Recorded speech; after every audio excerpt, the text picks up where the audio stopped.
Hi guys, my name is Shaina Davis, and I decided to do my internship. I would like to do it with the Mississippi Children's Advocacy Center. It's located in Jackson, Mississippi, although they do have some locations all over. And what their mission is, they're dedicated to helping local communities respond to allegations of child abuse in ways that are effective and efficient, and it puts the needs of the child first. Um, it is child focused as a facility based program in which representatives from many disciplines, including law enforcement, family protection, prosecution, mental and or medical health, victim advocacy center and child advocacy center work together to conduct interviews and make team decisions about investigations, treatment, management, and prosecution of child abuse cases. Right now, I work for the Department of Human Services, and they pretty much go hand in hand with the Children's Advocacy Center. What we do is when we get a report of sexual abuse or physical abuse on a child, we refer the child to the Children's Advocacy Center, and where they come in for an interview, set up an appointment, come in for an interview, and they're interviewed by forensic interviewers or professionals who interview them in a way where um, they're is child friendly and kind of puts them in a safe environment so they feel safe and feel comfortable to talk. Um, that's where I originally wanted to work at the Children's Advocacy Center. So I think that doing my internship there would help me hopefully get a job there. Um, so basically, what happens is the child comes in after being referred by the social worker, and they come in a room, and there's a video camera set up, cameras in the room, and the interviewer, she tells the child that lets them know that there are cameras in there and that this is being recorded. Um, and it ranges. I from they interview as young as 3 years old all the way up until age 17.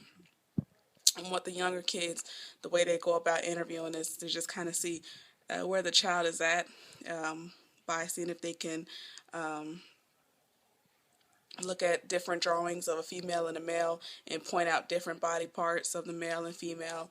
And that's how they start off with the interview for the younger kids. And then once they do that, they start talking about good touch and bad touch. They ask the child, have they ever been touched here? Have they ever been touched there? They also let the child name the body parts. So they'll point to a body part and let the child determine what do they call that. If it's, for instance, the butt and they call it booty, then that's what the interviewer refers to it as well, just to kind of be on the child's level. Um, so then they interview them, and while they're interviewing them, the social worker, which was what I do, as well as law enforcement, are sitting in another room, and we're watching the interview go on to see what the child disclosed, if the child does disclose anything during that interview.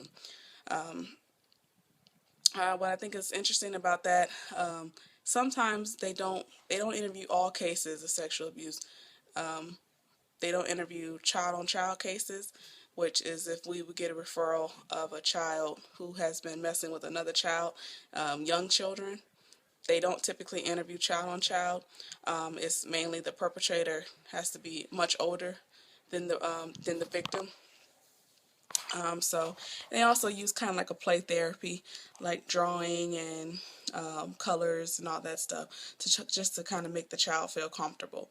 And then once that's over, they provide the social worker with a transcript of what the child says, and what we do is we take that and we use that in court as our evidence, if there is any, stating the child disclosed that he or she was sexually or physically abused, or that if the child did not disclose anything at all.